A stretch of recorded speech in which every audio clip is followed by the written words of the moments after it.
Hey everyone, I'm Trish Condo from Lepage up in Caledon, Ontario. Today I want to talk to you about the market statistics in what happened in 2018 in real estate. I'm going to start with the Toronto Real Estate Board numbers because it's important to look at those because whatever happens in Toronto tends to spread out to the GTA, and the Toronto real estate numbers include Toronto as well as the GTA. The other reason why it's important is because when you hear the media talk about real estate, they are normally referring to the Toronto Real Estate Board numbers or national numbers. So starting off with TREB, Toronto Real Estate Board numbers, the sales went down. In 2018, we only saw 77,426 sales. That is a 5-year low. And the reason why we saw this is because, as many of you know, in 2017, the market started to correct itself. It had started off really strong and was taking off way too quickly and just could not continue the way it was going. So it started slowing down. The first introduction that slowed things down was the foreign buyers tax. This took out of the market approximately 5% of the buyers, they're saying, because they were going to be implementing a 15% tax on any purchases made from foreign buyers. So we lost some buyers there. The other thing was that in the last 2 years, we have seen an interest hike 5 times. So the lending rate has gone up 5 times since 2017. This has taken some buyers out of the market as well. They can no longer qualify. But the most significant one was the new regulations for lending in how you qualify for a mortgage. They made some changes to a conventional mortgage. A conventional mortgage is anything where you're putting 20% down minimum on your home so that there's no insurance component to it. And now you have to qualify on the posted rate, not the actual interest rate that you're going to be paying. So this has really affected buying power for a lot of folks. It's almost doubling the interest rate that you're going to be having to qualify on. So this really took effect on the market.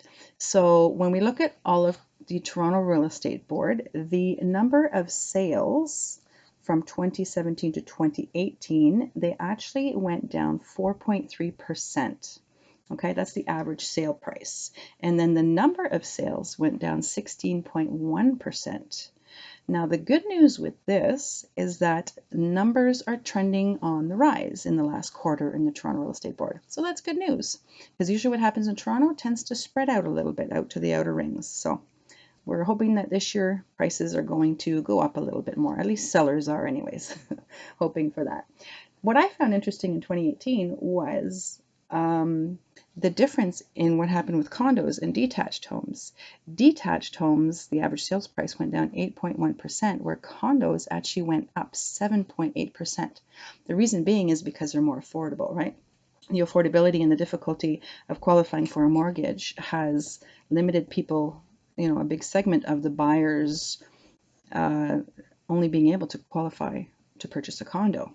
So I remember years ago people saying, you know, we're building way too many condos. We can barely see our skyline anymore. It's all towers. But I think moving forward, we're going to see a lot more of that because of the affordability of housing. This is going to be a good solution in order for everybody to be able to afford a home. So I think we're going to continue seeing condo construction, and they're going to change the way condos are being built. They're going to become a lot more family friendly. We're seeing that already. We're starting to see 3-bedroom condos.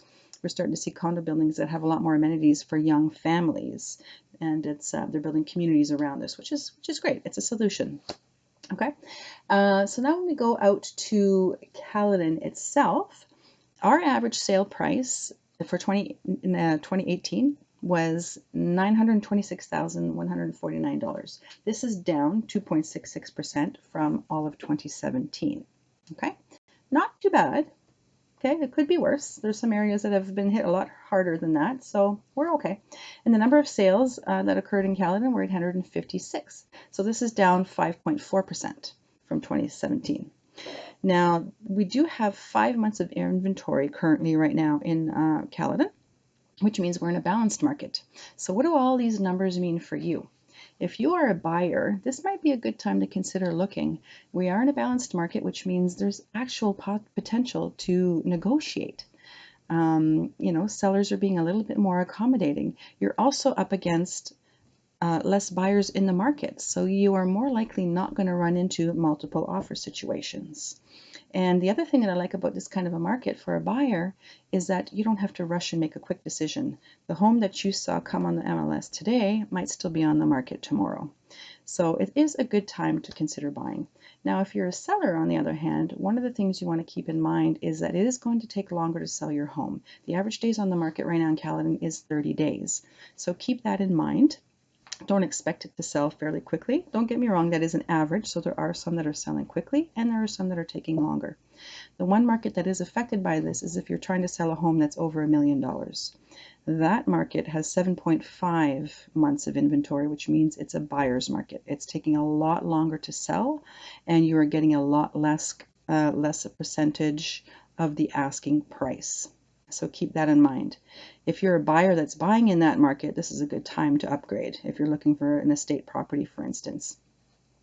Now back to sellers. The other thing you want to keep in mind as a seller is that you're probably not going to get multiple offers. So keep that in mind. And presentation of your home is really important right now, more than ever, opposed to 2017 where it didn't matter what kind of condition it was in, it was selling.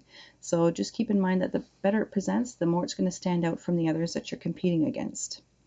So again, keep in mind with all these numbers that the type of home that you have and the market that you're in really makes a difference. So if you are considering selling or buying this year, and if you have any questions about these numbers, please feel free to contact me. I would love to have a consultation with you and discuss all your options and what your particular situation means to you.